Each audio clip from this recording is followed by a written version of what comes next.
Hey, and welcome to another Fungus TCG video. In this one, we're going to be covering the deck that I did well with this past weekend in the CCS Lorcana 5K on Sunday, and talk a little bit about how the event weekend worked out for me in general. So, just to start, the event on Saturday, moving into the Sunday, was a 9 round event cut to a top 16. In the main event, and I played Blurple, and that event did not go entirely poorly. I ended in the top 128, I believe 72nd place or something along those lines. But I will say, from a mental health perspective, I was just not with it. In 9 rounds of Swiss playing Blurple, I played 7 Blurple mirrors of those 9 rounds, 1 Amber Steel and 1 Purple Steel. I did beat, I did end up with a record of 6-3, beating all but 3 of the Blurple mirrors on, and the ones I'd lost were on the draw with back and forth throughout the 3 games. So did not land completely terrible in the first event, but was not enjoying those 7 different Blurple mirrors I ended up playing over and over and over again over the couple of days. So just to tell the story, I knew I wanted to play something different and probably wanted to play blue green. I had not been testing this with veracity that I had in prior formats, but I reached out to JP, who is someone who I knew had been working on this deck and had a list cooked up and ready to go. There are a lot of different green blue lists, and I'll flash another list here on the screen talking about where I ended up going over the weekend in terms of matchups and things I played in the 5K event, which I'm going to focus on a little bit more. But this version of the deck that I got from JP was one where, anticipating a blurple heavy metagame, of course, seeing as how I saw it 7 times and how 9 rounds in the previous event, and going in a direction where we are looking to play some tools that weren't being played in some of the other green blue style decks. So this one I was able to top 8 the event with, and I'll talk through the matchups and start here with just going through the deck tech. So in terms of this green blue deck, this is going to be a fairly common list in terms of some of these cards, but we'll have some differentiation where it matters. The first thing I'll mention here is we are playing all 12 copies of Clarabelle. So we're playing the 1-drop Clarabelle, 4 copies of 3-cost Clarabelle, and 4 copies of the 7-cost Clarabelle. A lot of decks are running as few as 3 of the 1-cost Clarabelle and maybe 0 to something like 3 of the 3-cost Clarabelle. This deck is really looking to maximize being able to shift Clarabelle on your 5 ink turn. The other reason why we want to be playing this many Clarabelles is, especially on the draw against your steel decks and against your purple decks. The purple decks, first of all, while we are on the draw, have the opportunity to, if you're just playing a 1-drop Clarabelle or only have one individual Clarabelle in play, even if you have the shift, they can play an Elsa on turn 4, exert one of them, and potentially break up your shift line. Same thing with the steel decks. If we are on the draw, especially, they have the opportunity to Strength of Raging Fire your Clarabelle and break up your shift line, which is really critical in this deck to a few different played lines. We'll talk about that. Of course, Tipo and Sail the Azurite Sea are 2-cost ramps spells are going to be a 4 of in these types of decks. We're always looking to hit them on turn 2. Though I will say, in this style of deck, and especially in the rounds I played, we did not necessarily have to play ramp on turn 2 every single game. Against one of the Amber Steel matchups I ended up playing, I actually missed ramp, but was able to shift onto a Clarabelle on turn 5 and still recover that game with an Under the Sea. One of the relatively recent innovations for this deck is that Donald Duck Perfect Gentleman. Some decks of this sort are playing 2 to 3 copies.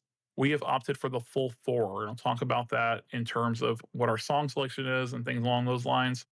Scrooge McDuck in this deck was a 4 of at one point and got shaved down and down as we look to add more tools to this deck to bridge the mid to late game and play more on a combo Daxi style game plan. A lot of these green blue decks are playing Pleakley these days. Pleakley, I think, does require you to play a few more 1-drops where we're playing something like Bobby over a card choice such as Develop Your Brain.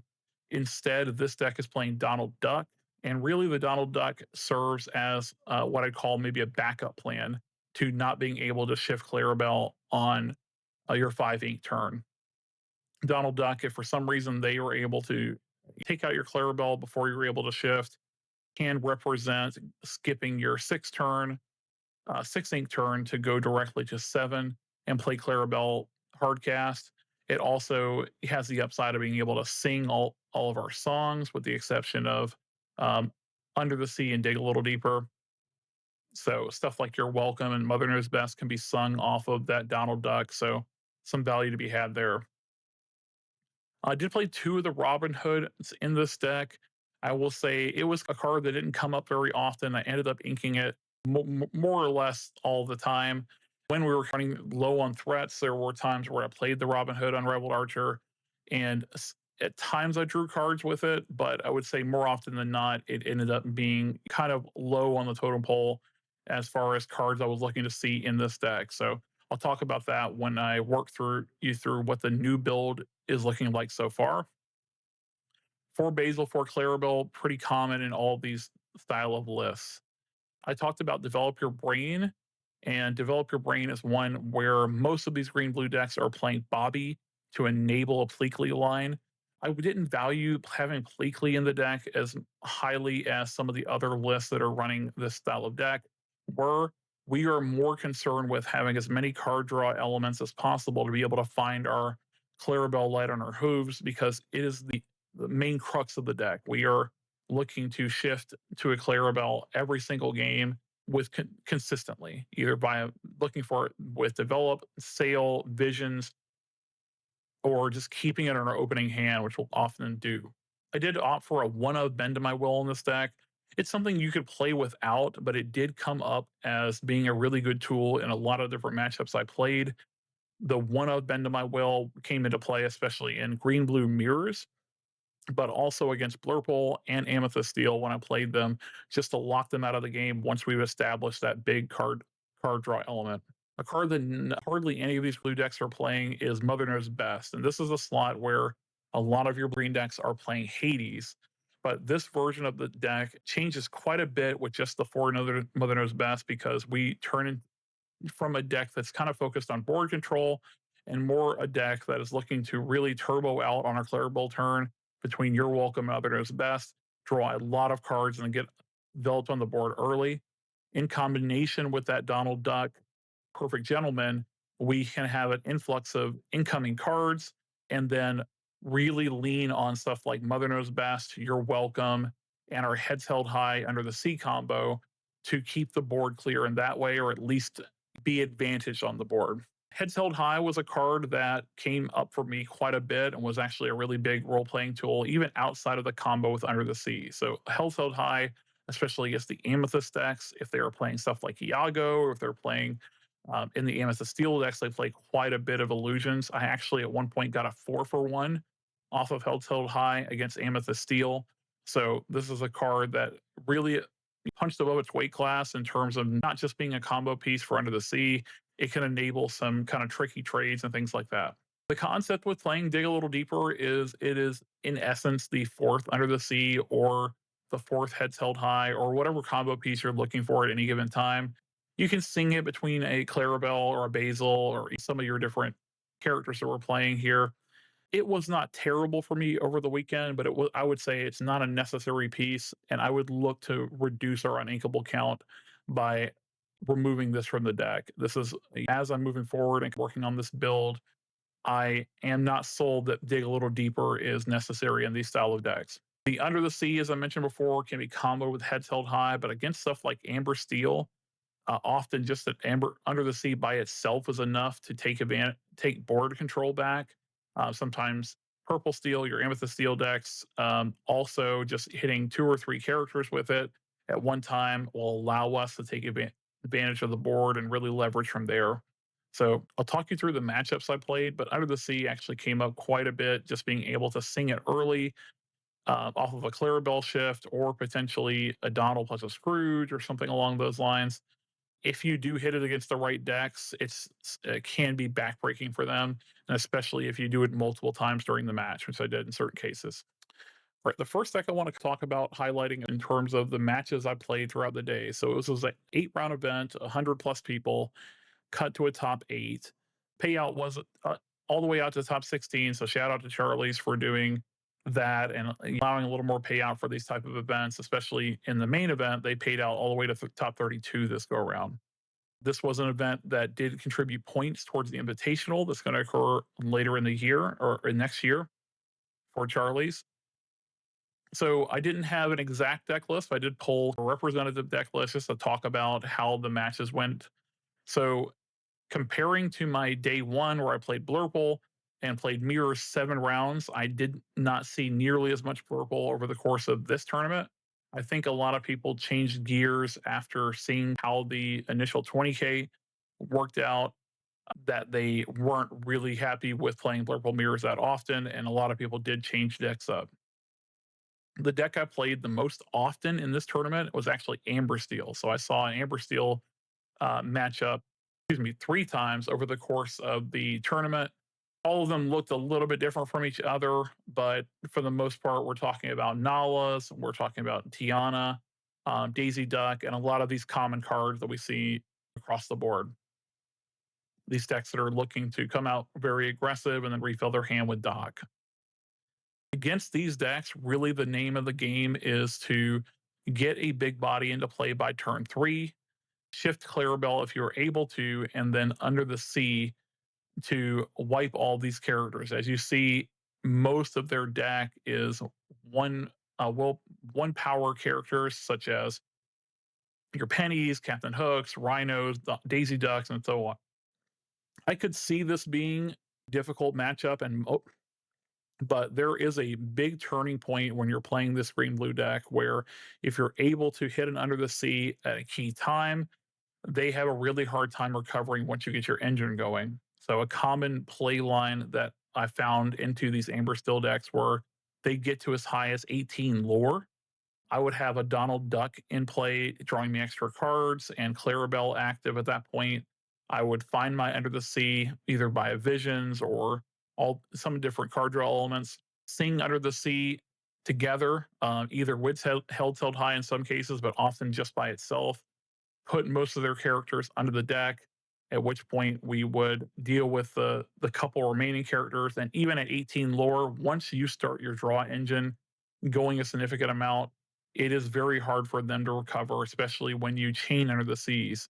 Finding your next one becomes a little bit easier, especially once you're welcomed and Mother knows best a few different characters. The common play patterns I found is I were returning Nalas to people's hands, I was returning Tianas to people's hands, and they would get clogged up in their hands. Rhino is a liability in this matchup for them, realistically, because it's a 4 cost character that we can easily deal with.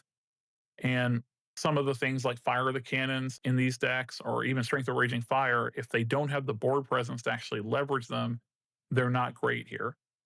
Another play I made quite a bit against these Amber Steel decks was returning docks to their hands because they can make the choice to either pitch their entire hand to dock once we've returned a couple of things or just not utilize it. So keeping uninkables in their hands when you have the opportunity to, as well as just dealing with the board in pieces and making their threats mean as little as possible. Same with the other control decks, but I'll mention this is if you do have the opportunity to start taking out 2 questers and those high priority targets, I tend to leave Daisy last and start dumping my hand as a result of that. We play so many characters that if they are questing with Daisy frequently, we will often flip enough cards to really count for something over the course of the game. So that was my strategy for Amber Steel. I ended up playing it 3 different times on the draw each time. At one point, I did get peated twice in a row and still was able to win a game against this deck. So it does heavily count on your ability to actually get an under the sea off and hit stuff on curve, but it is not as bad of a matchup as you might think for a deck as slow as this green blue tends to win. Once you're able to wipe the board once and deal with their initial threats, you can leverage that card advantage, and they can't usually dump their hand that quickly with stuff like Tiana, stuff like Doc, and stuff like Nala floating around. These cards kind of get clogged up in their hand. So keep that in mind. So far, it seems like a good matchup for the deck. I don't have as many reps as other people are on it, but worked out for me this weekend. Another deck I ended up seeing once and actually would have seen twice if I had played out my very last round was other forms of green blue. So in the first round, I played against someone who was playing Baymax Shift and some of these other elements. He is playing, I believe he was playing John Silver, or I wasn't, and he was not playing Mother Knows Best, and perhaps was playing stuff like Hades in this deck.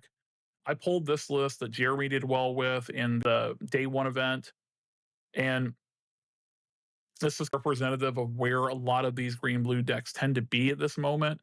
Is they're playing these Baymax shift lines to get a quick under the sea off, potentially playing these Basil shift lines as well.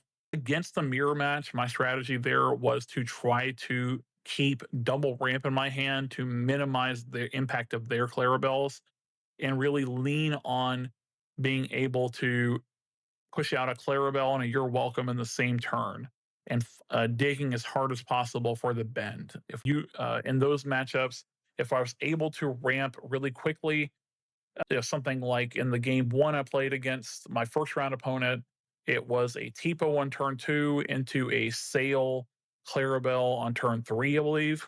So able to get most of the cards out of my hand so that a big Clarabelle from them is not going to get that much value out of it. But that really was a strategy I employed playing against Green Blue Mirror.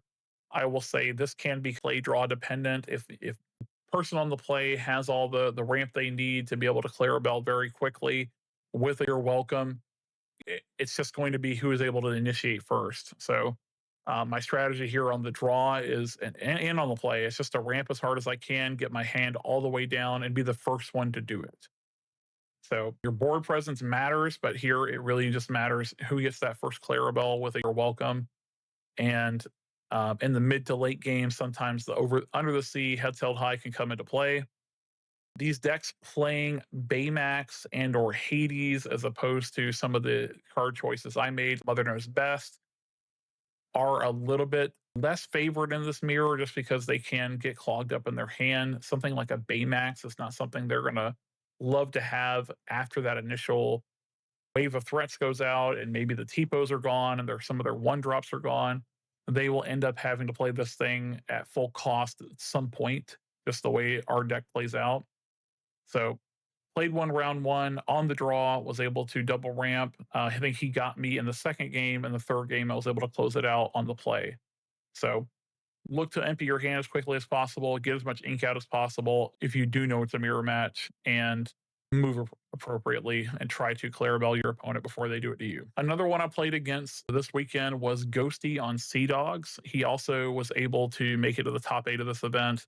And this is a matchup where it plays out very differently than Amber Steel. And I would have thought this would have been a very similar matchup to Amber Steel. But Amber Green actually is able to get their threats onto the board much quicker than Amber Steel is, just because of the density of one drops they have and very low to the ground things. I didn't see that his deck in particular was playing the Scrump under the sea combo. It didn't come up against me, but he was able to dump his hand both the games we played, and in the first game was able to leverage 3 different Ursulas to take all of my Under the Seas out of my hand. So a little bit unfortunate there. In this matchup, Clarabelle, I don't think is ever going to do any work if they know what you're playing and they're kind of playing to the board and getting the hand out very quickly. When they're going Daisy into Lady into Nala and so on, and just really getting their threats out very early, you are not really ever going to get value out of Clarabelle, even on the play. They just have they're so low to the ground in these style of decks that it's going to be difficult. Even if you knew you were playing against a dog's opponent, I think I would not choose to keep Under the Sea in my hand just because these decks do play Ursula. It's kind of like the old school. I want Be Prepared to show up during the game, but I don't want it to show up in my opening hand. Same philosophy plays here. I would like to see Under the Sea at a critical time, but don't give them the opportunity to snipe it turn 2 with an Ursula. In the case of when I played Ghosty, we got to mid game where I had Scrooge going, or Donald going, excuse me, and Donald was drawing cards. to the point where we were both drawing cards. He found Ursula, and I was just not able to ever set it up in such a way that I had Under the Sea to actually play it in our first game. And eventually he was able to quest out and win.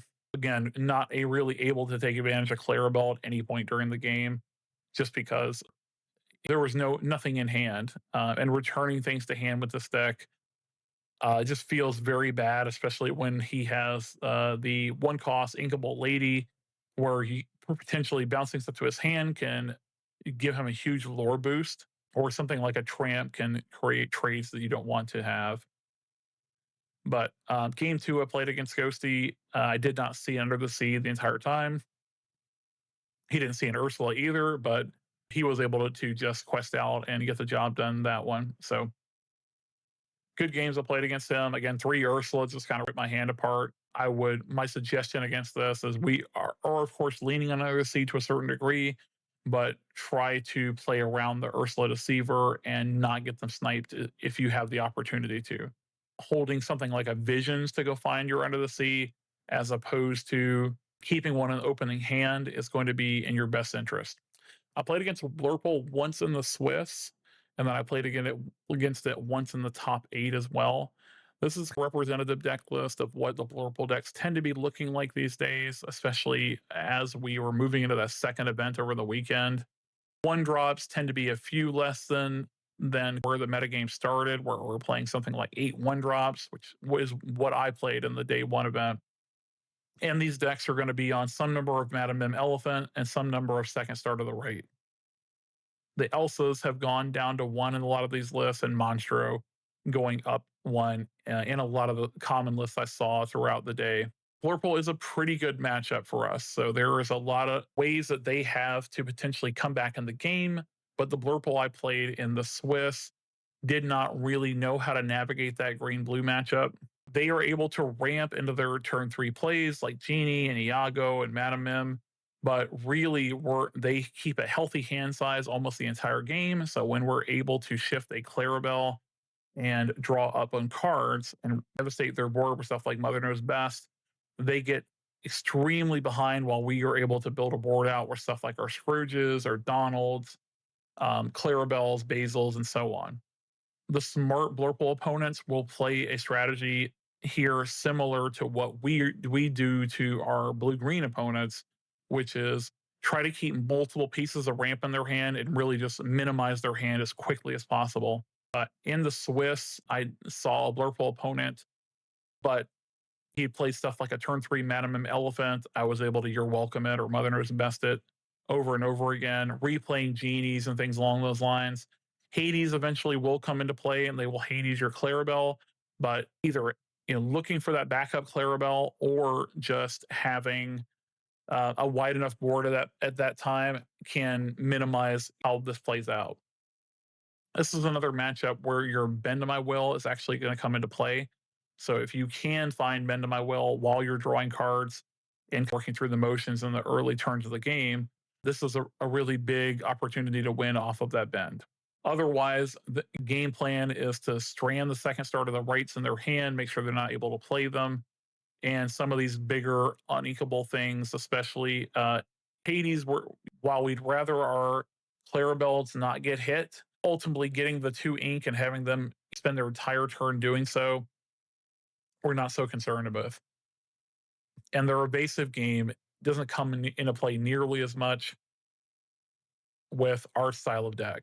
If they are playing Iagos in some number, just keep in mind that heads held high can target the enemy's characters in order to just heal them and kill them off of that vanish mechanic. So something to keep in mind as you're playing against Blurple. Another thing to keep in mind is Clarabelle. If you do not need to exert it, there are times when you want to play around into the unknown. So just something to be thinking about as you're playing through these decks. We're looking for a Clarabelle combo. We're looking to avoid being Elsa to kill our Clarabelle shift target on turn 4, and potentially playing 2 different Clarabelle shift targets to really get that tempo advantage in the early game. But I played one of these in the Swiss, and then I ended up playing it one more time in the top 8. I played a close set of games in the top 8 where I won game 1 on the draw. He won game 2 where I was stumbling to find certain pieces. And then game 3 with me on the play, he was able to TPO turn 2 and then follow up with 2 additional pieces of ramp and just get his entire hand down to just 1 Hades and could kill off some of my ability to leverage card advantage in that matchup. So an oddball situation, but it can happen, especially if they know what they're looking for when they're mulliganing. The last match I'll call out here is Purple Steel. So this is the kind of representative deck list that a lot of people are playing because Tiago won both SSG and the CCS main event with a list like this.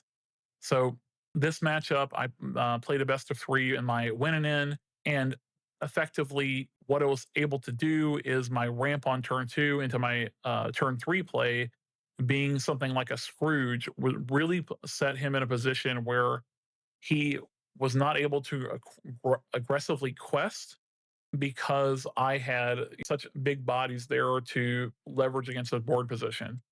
This is another situation where Strength of Raging Fire comes into play, and you want to try to protect your Clarabelle shift line by either playing multiple Clarabelles or being cognizant of what kind of 3-cost characters can sing it.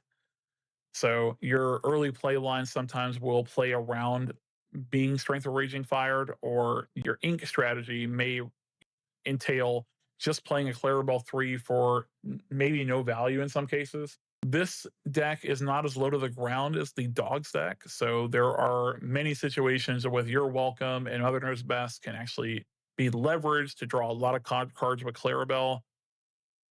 The other main one I'll mention here is that Palace Guard and your Rajas and all of these different illusion characters. One more time, they are going to be leaning on these because it's really where the power level comes in for a lot of this deck. But we have Heads Held High, where you can potentially knock out several different characters just playing that for value. So there was a point at which I played Held High.